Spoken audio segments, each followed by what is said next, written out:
Live from our 7 Tasmania studios, your nightly news with Kim Miller begins now.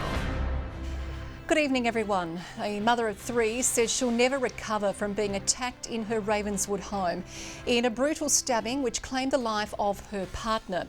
Convicted murderer Kerry Lee Whiting coming face to face with his ex, the woman he tried to kill, as a judge considers his fate. Yesterday, a Supreme Court jury found 47-year-old Kerry Lee Whiting guilty of the murder of Adrian Main and the attempted murder of ex-partner Natalie Harris. Today, the convicted killer came face to face with Miss Harris and their son in court for the first time. The pair reading harrowing accounts of the fatal night and their lives since in moving victim statements. Miss Harris telling the court, "I will never recover from what happened that night," adding while the trial was re-traumatising, she is relieved it's over, saying, "I can finally distance myself from Kerry Whiting." From the pair's teenage son, "I still struggle to feel safe enough to fall asleep, and when I do, I have nightmares. What kind of father would expose his children to such violence? It won't break me, I won't allow it." Whiting stared blankly ahead, remaining emotionless. The court also hearing from several of Adrian's close family members, detailing the toll his death has taken on the lives of his 2 young daughters, who are devastated their father is gone. In delivering its sentencing submissions, the prosecution asked the court to consider the premeditated nature of the attack, with Whiting showing no signs of remorse, while the defence called for their client's turbulent upbringing and friendless adulthood to be taken into account, adding he's now turned to the Bible. More than 2.5 years after carrying out the horrific attack, Kerry Lee Whiting will soon learn his fate. The convicted murderer's sentence will be handed down next Thursday. Victoria Risto, 7 Tasmania News. Tasmanian medical imaging workers have gone on strike, angered over delays in addressing the pay gap with their interstate counterparts. The health union claims the state government is dragging its feet, leaving staff shortages at record levels. Why do we want it? Their job is to provide care for the community. Now they're demanding the state government cares about them. Some of Tasmania's medical imaging workers walking off the job briefly today, fighting for more money and better working conditions. It's been a lot. There's a lot of pressure, a lot of stress. There's never downtime. Radiographers, sonographers and nuclear technologists burnt out and under increasing pressure as they grapple with chronic staff shortages. The Health and Community Services Union calling for a 20% market allowance to attract workers and keep them. We can't retain the staff we have with the current wages, and we can't recruit anymore either. Staff vacancies have reached an all-time high, plaguing the health system. We see services now not being able to be delivered in the time that they should be delivered. We see patients in hospital longer than they should be.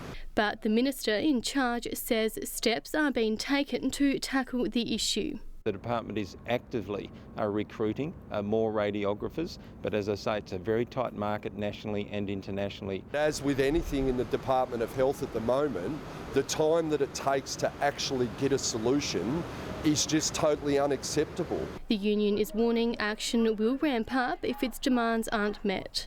Rebecca Gaidaneris at 7 Tasmania News. Health has once again dominated question time in Parliament. The Minister quizzed incessantly on the impact a vacancy committee will have, which is set to review unfilled jobs within the system. Late this afternoon, Labor pushed an industrial manslaughter bill through the lower house, a move unions say is well overdue. A Liberal plan for more doctors, nurses and paramedics within the year, but still no clear answers. We're actively recruiting when it comes to these important areas of our health professional workforce. The state government adamant its controversial vacancy control committee will see no cuts to frontline workers, which workers that includes dominating today's question time. Many other critical staff will be impacted by vacancy control. This means a direct impact on patients. We'll be taking advice from the health experts and that's a matter for them in the Department of Health. These cuts are going to result in further waits, lengthening of waits, and Tasmanians missing out. Labor successful in its bid to introduce industrial manslaughter laws, passing a bill which would see perpetrators fined as much as $18 million and jailed for 21 years. Supported by the union movement and consulted with the business community, we think we found the right balance. Despite it receiving backlash from government who say it risks unnecessary regulation for businesses. These laws are another sensible piece of the puzzle that have been recommended nationally by independent safety experts. While the state government's hoping for some round 5 luck in passing its bill to introduce mandatory sentencing for child sex offenders, which would put offenders away for 4 years. We believe this law has got the balance right. We believe this will send a strong message to protect our children. It's now up to the upper house to determine if either bill passes. A frosty conclusion to Parliament, with the winter break now very much on the horizon. Ruby Cairns, 7 Tasmania News. The Glenorchy Knights can keep their shiny new Lacquer Seljack Cup in their shiny new clubhouse at KG5. $1 million refurbishment funded by the federal government gives them a function room, commercial kitchen, bar and kiosk, as well as comfortable spaces to watch the games. Hobart's 10 Lives Cat Centre has a grin as wide as a Cheshire cat. The organisation handed a $4,000 cheque from Big Monkey Theatre, which is busily preparing for its summer run of Alice in Wonderland. Keen to see that to go to 10 Lives this time around, because they could see just at the moment that we're in dire need of support from the community. Through our cat-loving and arts-loving benefactor, we're able to provide a donation of $4,000. In a unique collaboration between the two, the theatre company will look to the centre's felines to cast the role of the famous striped cat. Well, hundreds of the state's rising singers are making things pitch perfect as they prepare to serenade hundreds at Hobart's Federation Concert Hall for the Young Tasmania Sings concert next month. Tasmania's youngest singers warming up their vocal cords.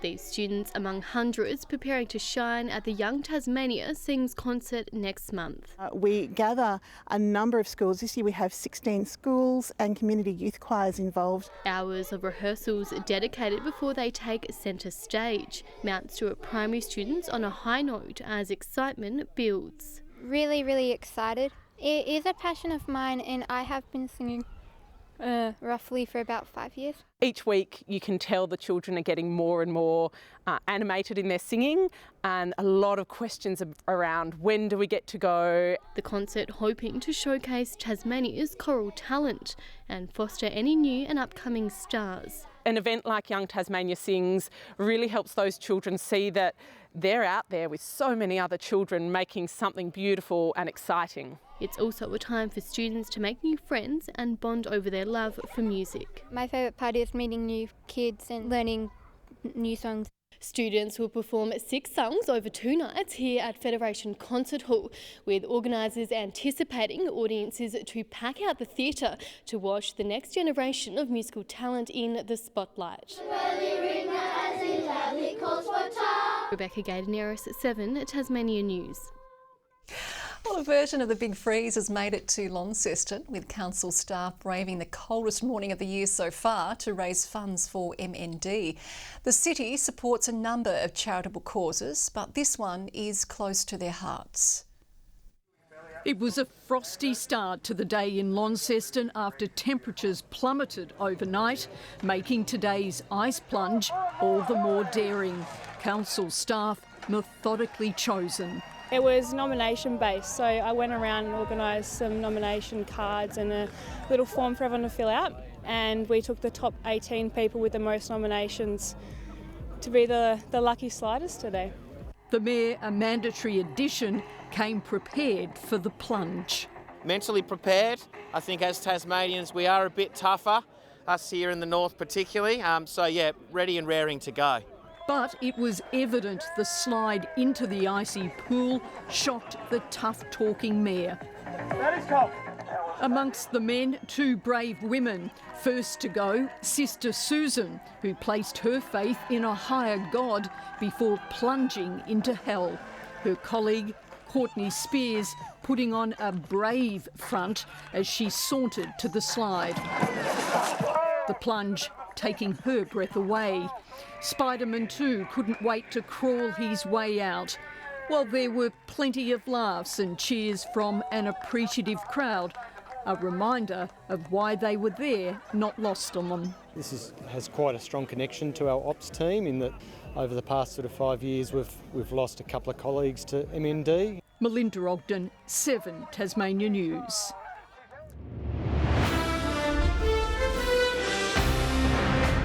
After extending her contract with the Hurricanes last month, Hayley Silver-Holmes will stay with the Tigers for another 2 years as well.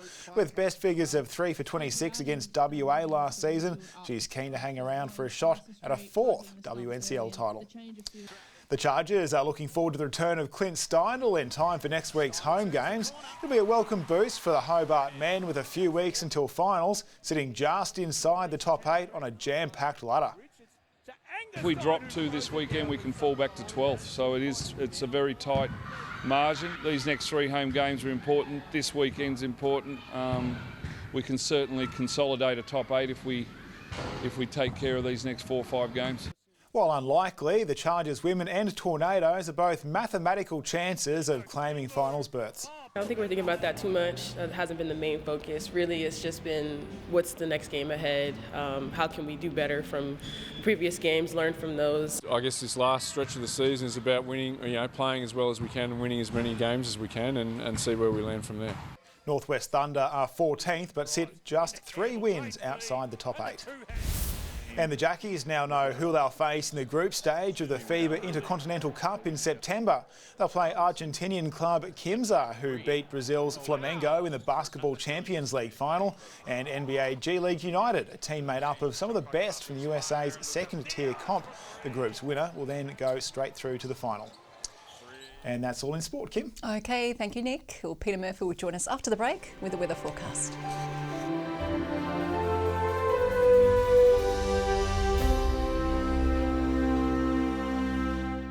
Good evening. Well, OK, first up, I've got to tell you that this Friday is, of course, the Speak Up, Stay Chatty Shorts Day, the coldest day of the year. The concept is brave the cold, brave the conversation. And you can register your intent to help by heading to staychatty.com.au. If you can't wear these, wear any shorts. It won't be that cold.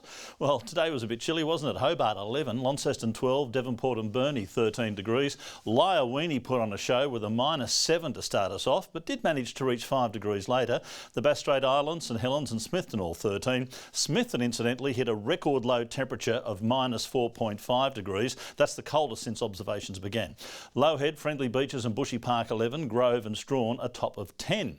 Low cloud today over the south and east, pushing over central parts as well. No rain in all that today. Victoria with some cloud over its east. Another band is streaming through WA into South Australia and also Western New South Wales. Tomorrow, the low sits over the Tasman Sea, creating a southeasterly airstream over our region. A high pressure ridge to the west will bring settled weather to the north and west of the state. Southeasterly winds at around 20 knots over southern waters and to 15 to 25 knots south-southwesterlies over the east coast. We have a road weather alert for icy roads, of course, for the Central Plateau along with the northern half of the state and Western and Upper Derwent Valley districts. Hobart tomorrow, 12 degrees, 80% chance of showers. Showers for Cygnet, 11.